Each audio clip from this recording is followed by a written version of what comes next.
हमारे प्रदेश के पूर्व मुख्यमंत्री माननीय कमलनाथ जी हम सब युवाओं के चहेते, युवाओं की आन बान शान, जिनके भाषण हमारे युवा साथी सुन सुनकर समाज के लिए प्रेरित हुए, ऐसे हमारे आदर्श आइडल भाई कन्हैया कुमार जी, साथ ही हमारे प्रदेश के पूर्व मुख्यमंत्री राज्यसभा सांसद आदरणीय दिग्विजय सिंह जी, हमारे एक छोटे से निवेदन पर हमने बोला था कि साहब हम आपके पास आएंगे हमारे मुद्दे की बात करने के लिए, लेकिन उन्होंने कहा कि आप मत आइए, हम आपके बीच आते हैं।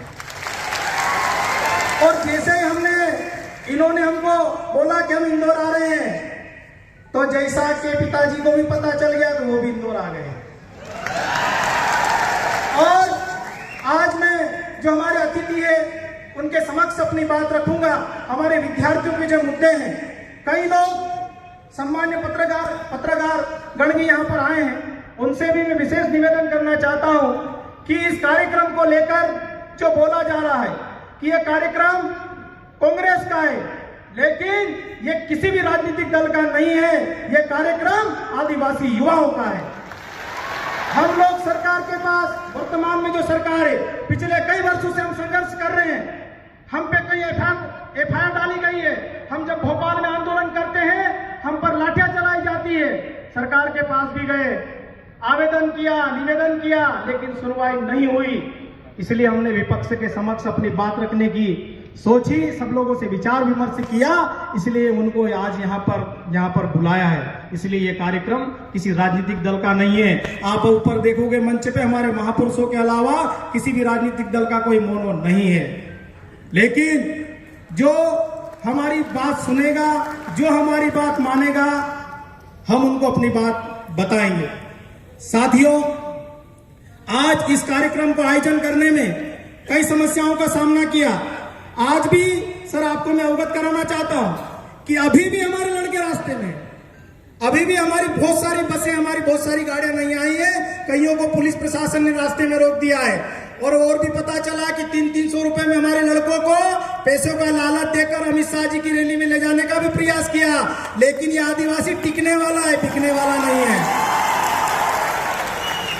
और हमने तो खुले मैदान में आयोजन करने का सोचा था, लेकिन बारिश के कारण इस हाल में बैठना पड़ रहा है, क्योंकि हम खुले मैदान में रहने वाले शेरे, बंद कमरे वाले वो नहीं है। फिर भी हम लोगों को हमारे युवा साथी अपनी बातों को लेके, अपनी मांग को लेके यहाँ पर उपस्थित हुए हैं। टाइम की बहुत ज्यादा कमी है और मैं माननीय कमलनाथ जी से निवेदन करूंगा कि अगली बार हमारा कोई कार्यक्रम है तो पूरा दिन लेकर आए। कम समय में हमारी बात पूरी नहीं होती है। तो मुझे प्रस्तावना, हमारी जो मांग पत्र है वो पढ़ने के लिए जिम्मेदारी दी गई है। मैं पढ़ना चाहूंगा कि हमारे जो अतिथि है उस पर गंभीरता पूर्वक विचार करें। प्रति माननीय कमलनाथ जी, पूर्व मुख्यमंत्री मध्य प्रदेश शासन भोपाल, विषय आदिवासी समाज के युवाओं के ज्वलंत एवं गंभीर मुद्दों को वचन पत्र में शामिल कर सरकार बनने पर समाधान करने बाबत माननीय आज 30 जुलाई 2023 को Nakshatra garden brilliant convention centre Shukliya Indore में आयोजित युवा महापंचायत का आयोजन किया जा रहा है, जिसमें आदिवासी समाज के हजारों युवा कार्यकर्ता की उपस्थिति में निम्नांकित बिंदुओं को वचन पत्र में शामिल कर सरकार बनने पर समय सीमा में कार्रवाई कर समाधान करने का अनुरोध है। पहला, सरकार गठन के 6 माह के भीतर बैकलॉग पदों पर भर्ती प्रक्रिया की कार्रवाई प्रारंभ की जावे। दूसरा, सरकार गठन के 6 माह के भीतर बेरोजगार युवा नीति बनाएंगे, जिसके तहत विशेषकर आदिवासी समाज के बेरोजगार युवाओं को सरकार की गारंटी पर स्वयं का व्यवसाय बिजनेस स्थापित करने हेतु 0 से 2% की न्यूनतम ब्याज दर पर बैंक ऋण उपलब्ध करवाए जाए। आदिवासी समाज के बालक एवं बालिका के लिए ब्लॉक स्तर पर 200 सीटर, जिला मुख्यालय पर 1000 सीटर एवं संभाग मुख्यालय पर 2500 सीटर आदिवासी महापुरुष के नाम पर नवीन महाविद्यालय छात्रावासों का निर्माण कराएंगे। आदिवासी क्षेत्र के समस्त महाविद्यालयों में प्राप्त आवेदनों के अनुपात में सभी संकाय की सीटों में वृद्धि की जाए। मध्य प्रदेश के जिन आदिवासी बहुल जिलों में विधि महाविद्यालय एवं कृषि महाविद्यालय नहीं है, उन जिलों में उक्त महाविद्यालय खोले जाएं। आदिवासी समाज के आर्थिक रूप से कमजोर किंतु बहुप्रतिभावान विद्यार्थियों को अखिल भारतीय सेवाएं जैसे आईएएस, आईपीएस आदि की प्रतियोगिता परीक्षा की तैयारी हेतु विश्व स्तरीय कोचिंग एवं रिसर्च संस्थान बनाया जाए। प्रदेश के अनुसूचित जाति, जनजाति, ओबीसी वर्ग के बहुप्रतिभावान छात्र बच्चों को ऑक्सफोर्ड, कैम्ब्रिज एवं हार्वर्ड जैसे विश्व स्तरीय शिक्षा संस्थानों में पढ़ने पढ़ाने का स्वर्ण अवसर उपलब्ध कराएंगे।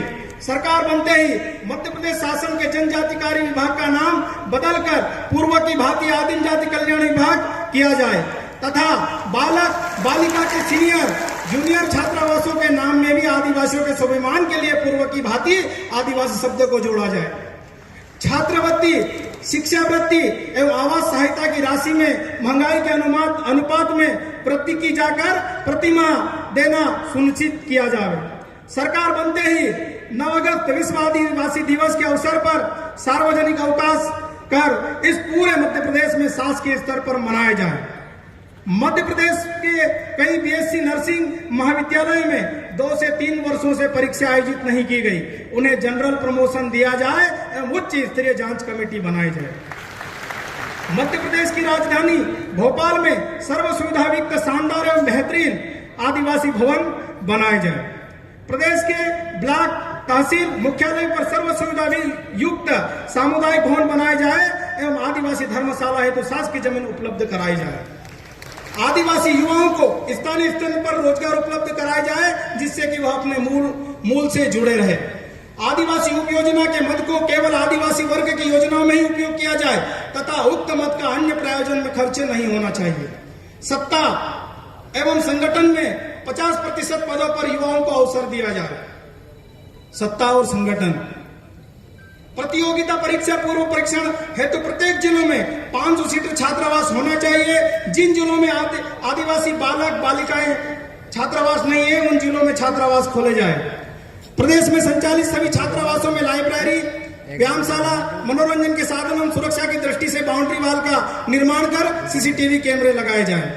प्रतियोगिता परीक्षाओं में नॉर्मलाइजेशन जैसी जटिल प्रक्रिया को समाप्त कर सरलीकरण किया जाए। विद्यालय एवं महाविद्यालय में अध्ययनरत विद्यार्थियों को सिलेबस की बुक तथा स्टेशनरी शिक्षण सत्र के प्रारंभ में दी जाए। विशिष्ट आवासीय शिक्षण संस्थानों में योग्य, प्रशिक्षित एवं विषय विशेषज्ञ स्थायी शिक्षकों की नियुक्ति की जाए। व्यापम एवं कर्मचारी चयन बोर्ड द्वारा आयोजित प्रतियोगिता परीक्षा में गंभीर घोटाले हो रहे हैं, जैसे कि पटवारी वाले अभी ताजे मामले। आर्थिक एवं राजनीतिक रसूखदार परिवार के अयोग्य प्रतियोगियों का चयन हो रहा है, इससे गरीब एवं योग्य प्रतियोगी वंचित हो रहे हैं। इस व्यवस्था को सुधारने हेतु पारदर्शी एवं विश्वसनीय प्रक्रिया अपनाई जाए। ग्रामीण क्षेत्रों में प्रत्येक गांव में कुटीर उद्योग के माध्यम से बेरोजगार युवाओं को रोजगार अवसर उपलब्ध कराए जाए। अनुसूचित जाति, जनजाति, ओबीसी वर्ग की नौकरियों में दिए गए आरक्षण पर श्वेत पत्र जारी किया जाना चाहिए। अनुसूचित जनजाति वर्ग के लिए वर्षवार आवंटित बजट पर श्वेत पत्र जारी किया जाए। प्रदेश में निर्माणाधीन निर्मित mega project, medical, engineering college आदि के नाम पर मूल निवासियों के पूर्वजों के नाम पर रखे जाए। मूल पैसा एक्ट 1996 को लागू कर पैसा एक्ट का चेयरमैन आदिवासी वर्ग से ही किसी को बनाया जाए। प्रदेश के आदिवासी क्षेत्रों में स्थित स्कूल कॉलेजों में गुणवत्तापूर्ण एवं रोजगार मूलक शिक्षा दी जाए। प्रदेश के समस्त आदिवासी ब्लॉक स्तरीय शासकीय अस्पतालों में समस्त प्रकार की जांच, परीक्षण एवं सुविधाएं एवं शरीर के सभी अंगों के विशेषज्ञ चिकित्सकों की नियुक्ति की जाए। सरकारी विभागों का निजीकरण नहीं होने दिया जाए। एससी, एसटी, ओबीसी वर्ग के लोगों को सरकारी विभाग प्राइवेट सेक्टर में नौकरियों में आरक्षण जनसंख्या के आधार पर लागू किया जाए। जैसे बसों के संचालन हेतु ठेका, खनिज पदार्थों के ठेके, शासकीय दुकानों के ठेके एवं अन्य किसी भी कार्य हेतु प्राइवेट सुविधाओं के ठेके आदि। सर 2-3 मुद्दे और बचे हैं। आदिवासियों की जमीन किसी भी प्रायोजन के लिए सरकार द्वारा नहीं लिया जावे। यदि जनहित में आदिवासियों की जमीन ली जाती है तो रॉयल्टी देना चाहिए।